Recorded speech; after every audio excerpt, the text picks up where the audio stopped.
Whether you plan to dismiss it or hold a significant ceremony, Season 2 of The Rings of Power has concluded, sparking many discussions.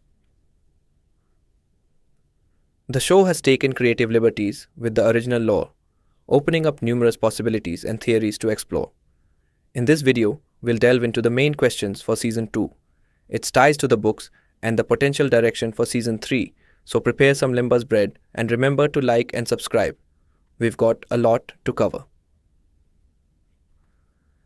This season primarily focused on the forging of the Rings of Power, especially revealing how the masterful elven smith Celebrimbor was tricked by the Dark Lord Sauron into crafting the significant rings. 3 for the elves, 7 for the dwarf lords, and 9 for men. These rings enabled Sauron to control their wearers. The wise elf Círdan forewarned that in Sauron's hands, these rings could enact unparalleled evil, manipulating minds and wills. In The Lord of the Rings, we recognize these rings as untrustworthy, but in this timeline, no one is aware of this yet. Galadriel even believes the rings can be used for good, and they eventually save the elven capital of Lindon from an ominous threat known as the Fading, which endangered their immortality. By the season finale, the elven city of Eregion, the site of the Great Forge, is besieged by Adar, a figure claiming to be the father of the orcs. Adar sees Sauron as a threat who desires to dominate all of Middle-earth, including the orcs, with little regard for their lives. The rivalry between Adar and Sauron is long-standing, with Adar's orcs once having killed the Dark Lord due to conflicting visions for the future. Adar wishes to coexist peacefully with the orcs, but Sauron seeks to use them for his own domination. In a bid for peace, Adar returns Galadriel's elven ring with healing capabilities, as a gesture to mend relations between the elves and orcs.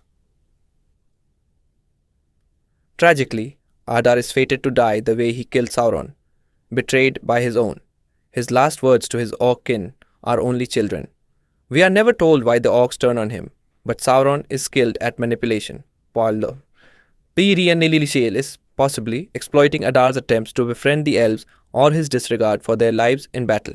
By the end of Season 2, Sauron has vanquished the great Celebrimbor, who prophesies Frodo's triumph over Sauron in the Third Age with his dying words. However, Galadriel manages to secure the 9 rings of men, escaping from the Dark Lord. Her history with Sauron is complex, as she developed feelings for him when he posed as Halbrand, complicated by the fact that he killed her brother. The two engage in a final duel where Sauron suggests that Galadriel would have been a great partner and queen alongside him. Despite Galadriel's formidable resistance, she is no match for Sauron's power, who seizes the Rings of Men, setting the stage for Season 3 to center around Sauron's continued manipulations and distribution of the rings to men susceptible to his control. Although Celebrimbor warned against making rings for men given their tendency to succumb to corruption, Galadriel escapes with her elven ring after a perilous fall. Elrond faces a dilemma, as putting on the ring would mean giving part of himself to Sauron, yet his love for Galadriel prevails, saving her despite the implied compromise. This act contradicts his earlier vow to prioritize Sauron's defeat above all, even Galadriel. Furthermore, the destruction of Celebrimbor's scrolls, detailing the ring-making process, ensures no additional rings can be crafted. Sauron, wielding Feanor's hammer, suggests his intention to secretly forge the One Ring, the Master Ring, to control all others, pivotal in Frodo's quest to Mount Doom. With Eregion lost, King Gil-galad faces a choice between defense and aggression, ultimately brandishing his sword to rally his people. Meanwhile, across Middle-earth in the land of Rhûn, Nori and the Stranger embark on a quest for identity as the Stranger is drawn to a mysterious constellation. His journey leads him to a figure known locally as the Dark Wizard. While the true identity of this wizard remains ambiguous, he is speculated to be one of the 5 Istari, potentially aligning or opposing Sauron. The Stranger's courageous defiance against evil earns him his staff and solidifies his identity. As they part ways, Nori continues her path while Gandalf's will see further development in subsequent seasons, possibly in the company of Tom Bombadil. Thanks for tuning in to Cinepsych channel. If you enjoyed this review, smash that like button, subscribe, and ring the bell for more awesome content.